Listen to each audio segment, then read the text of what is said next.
I just think art, well, it's the creative side of life, really, and I think that that's very important, that everything is seen as a balance, and yes, I think it's exceedingly important for the soul.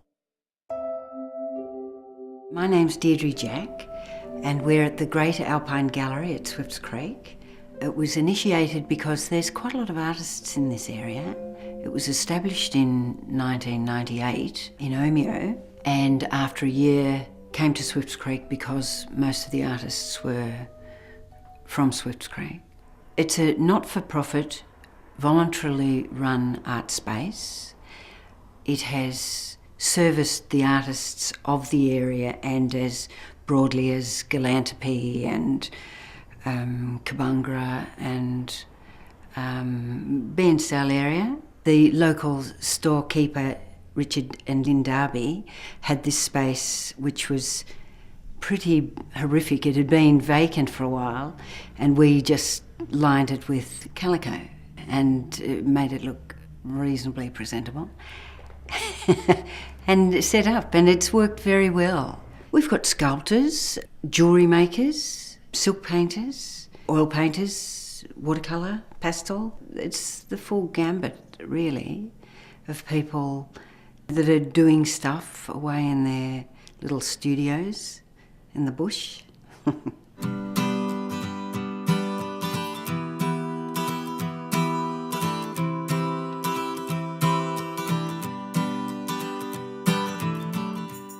I can remember my mum used to come up here when in the 20s or something. They used to come camping, and even though we lived at Mount Martha and it was idyllic, she used to hanker after up here.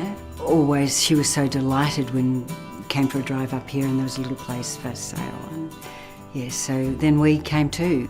Yeah, we'd been travelling around from say 70 to 74 and had very amazing memories of leaving here at Easter and in those days the calves used to be sent down to market at Easter and the calf sales, and the roads were filled from here to Hotham with little calves coming down, just being droved on the side of the road, and it was like a Man from Snowy River type existence, and amazing autumn weather that we have here.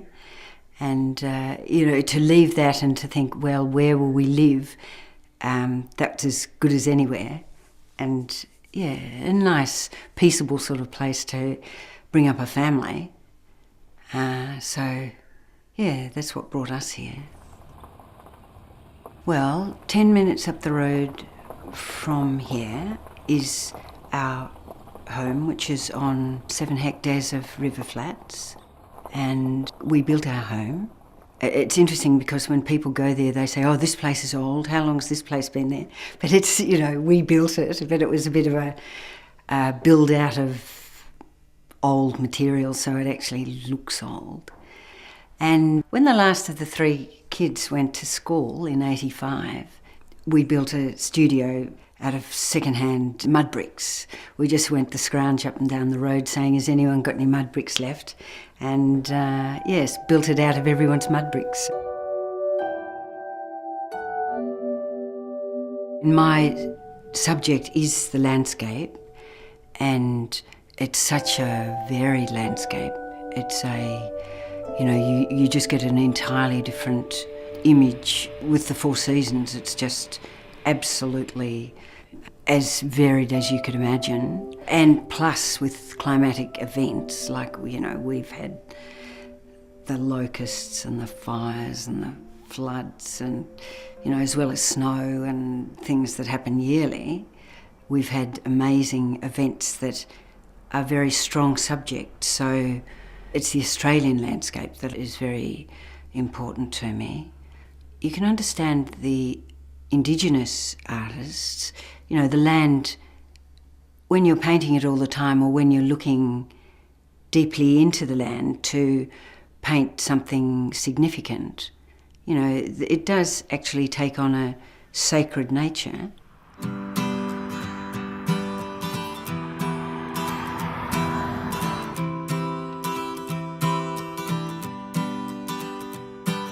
when our kids were growing up, the town was huge. I reckon the population was double whatever it is now. The mill was twice the size. There were people everywhere doing things.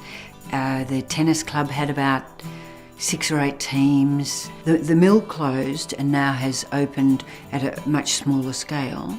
It certainly lessened that workforce that was really, I mean, Swift Creek really is a timber town. Yeah, so I guess now the biggest employer would be DSE down the road there. Living at Swift Creek's been a terrific existence, and it is the most amazing existence for say, primary age children. It is so free, and the community is so all-embracing. Everyone looks after everyone else. Yeah, so yes, the town is amazing.